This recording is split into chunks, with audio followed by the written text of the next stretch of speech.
How's everybody doing today? It is October 30th, 2020, and this will be a video showing the destruction that is happening across the world.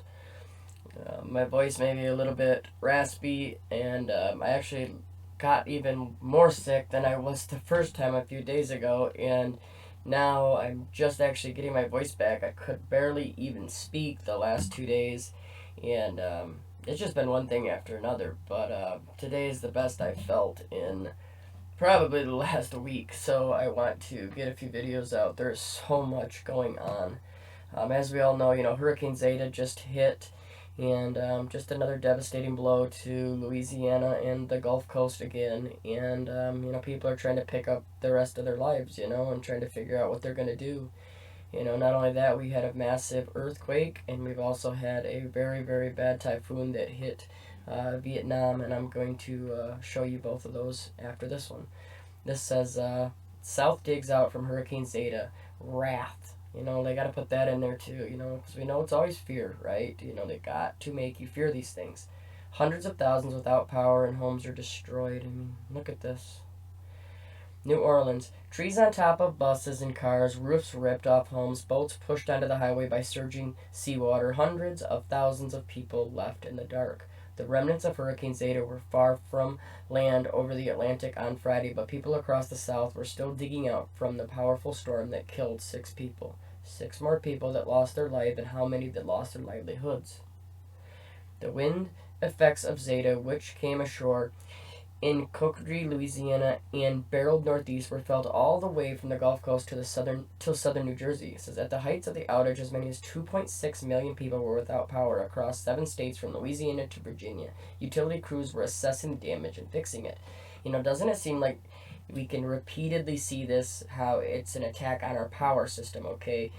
Controlling your power, how they're going to be able to turn it off, shut it on, do whatever they want, okay?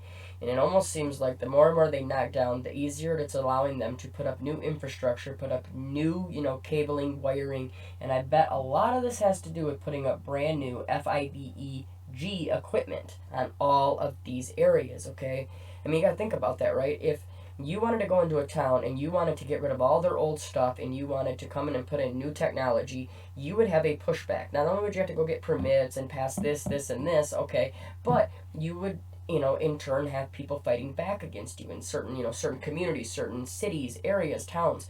But if you go and you have a devastating thing like this hit, whether warfare comes in and just destroys, knocks out all the power, well, then think about it. People just want their power back. They're not paying attention. There is nothing going on. So whatever stuff that they're putting up, people are just happy with it. And I think that's one of the main reasons why they're knocking the power out everywhere, whether it's wildfires, derechos, tornadoes, hurricanes. I mean, it just goes on and on. All right? It says in Louisiana, one of the hardest hit areas was Grand Isle, a barrier island community south of New Orleans. Governor John Bell Edwards called the damage there catastrophic and ordered Louisiana National Guard to fly in soldiers to assist with search and rescue efforts. See, this is the thing too. This allows them to bring in the National Guard everywhere. We've talked about this.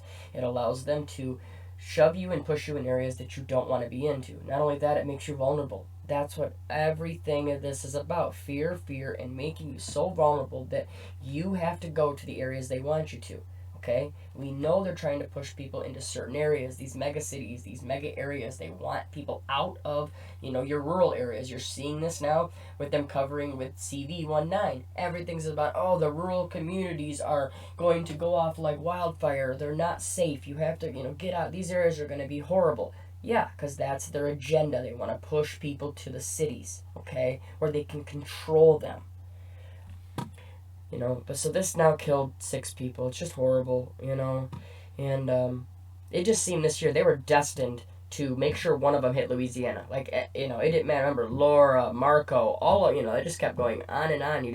They all had a track that had a chance to hit Louisiana. It was just like that was the area they definitely had to make sure they hit, because they continued to say how this year isn't as bad, or it hasn't been this bad since 2005 when Hurricane Katrina hit. They repeated that over and over again. So that there's a reason that they did that. Okay, it was psychological warfare. Tearing you down, and then what did they do? Boom, they hit you with one.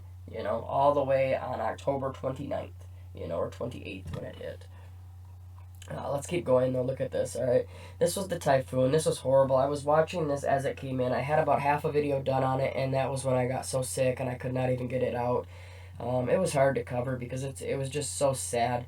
What's been going on over here? It's not just about this one thing. They have been having flooding there, some of the worst flooding you've ever seen. That's killed hundreds and hundreds of people. And then now they had this typhoon come in. I mean, they had gotten millions of people. I think it was either about 1.2 million people that they got off of the coast. Mandatory evacuated them. Get them off. Why this massive typhoon came in, and not only did it kill a bunch. Now the landslides that have happened afterwards have killed a bunch. It says typhoon landslides leave 35 dead and dozens missing in Vietnam. It says the typhoon that officials said was the most powerful to hit Vietnam in 20 years blew away from the country on Thursday after setting off landslides, sinking boats, and knocking out power to at least 1.7 million people. At least 35 people were killed and more than 50 were missing. It's just horrible. It's just an everyday thing. The destruction and just the catastrophic damage that is happening year round due to weather warfare and other natural things as well that they're not controlling is just unbelievable though. It goes on to say the immediate focus for rescuers was on 3 villages in the country's central region where landslides killed at least 19 people and are suspected of burying more than 40 others in thick mud and debris. Deputy Prime Minister Trinh Dinh Dong traveled to the site of one of the landslides where the soldiers were working to clear debris with bulldozers, and he ordered officers to urgently send more troops to help with the effort. We must reach the landslide site the fastest way. First, send in more soldiers before we can get the big machine there. We have to reach the area by all means, including by using helicopters. Among the dead were 12 fishermen whose boat sank Wednesday as Typhoon Malev approached with winds of 150 kilometers an hour. That's 93 miles an hour. Another 14 fishermen were still missing. Oh, man. It was coming in. I don't know why they were out there, they knew it was coming, I don't know if they tried to, you never know the story, if they just were trying to get out of the way of it or move their boats or what, but prayers go out to them and their families, It says officials said the death toll across the country may rise as some regions have been unable to report details of the damage and the casualties. The rescuers have already dug up 8 bodies Thursday morning in Travan village in Quang Nam province, where a hillside collapsed on houses. The victims had taken shelter in the community as the typhoon approached.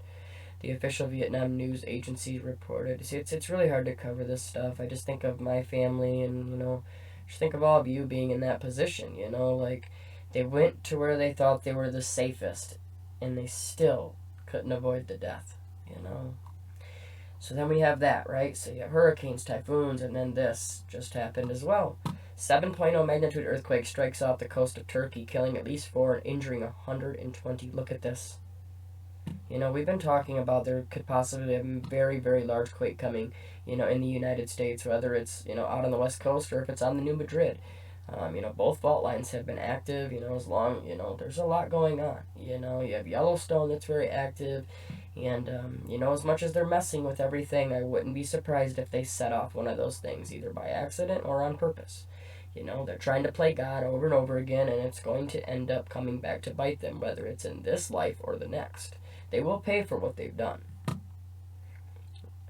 This says, a strong earthquake struck Friday between the Turkish coast and the Greek island of Samos, collapsing several buildings in Turkey's western Izmir province and leaving at least 4 people dead. Dozens more were injured, with some damage to buildings in the road network, and 4 light injuries were also reported in Samos. Says Turkey's health minister Fereda Koka tweeted that 4 people were killed in the Izmir and 120 were injured. He said 38 ambulances, 2 ambulance helicopters, and 35 medical rescue teams were working in Izmir. The European Mediterranean Seismological Center said the quake had a preliminary magnitude of 6.9 with an epicenter of 8 miles northeast of the Greek island of Samos. It says the United States Geological Survey put the magnitude at a 7.0. It is common that for preliminary magnitudes to differ in the early hours of the days of the quake. Multiple aftershocks struck the regions. It's kind of funny though. They say right here, it's common for them to change, for them to differ, in the early hours. Yeah, they do. They do it all the time, but usually it's the opposite way. It's usually like it'll come out as a 7.0 and then they'll drop it to a 6.9.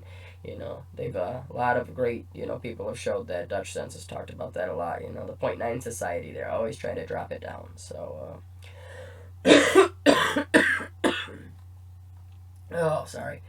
It says, they said that about 20 buildings collapsed. The city is the third biggest in Turkey with about 4.5 million residents. I think that's a point, not a comma. Turkey's interior minister tweeted 6 buildings in Izmir were destroyed. He said there were small cracks in some of the buildings in 6 other provinces. 20 buildings collapsed. Wow. The Environment and Urban Planning Minister Murat Kurum said that the people were trapped under the wreckage and rescue efforts were underway. Oh my! Please pray for these people that are trapped. That's one of my fears, like being trapped alive. Oh man, pray, please pray for these people. It says videos posted on Twitter showed flooding in the immediate aftermath of the quake in Izmir Seferhar district. Turkish officials and broadcasters called on people to stay off the streets after reports of traffic congestion. Turkish media showed wreckage of a multi-story building in central Izmir with people climbing it to start rescue efforts. Turkish media showed at least one woman being helped from the rubble of a collapsed building. Smoke was filmed in several spots in central Izmir.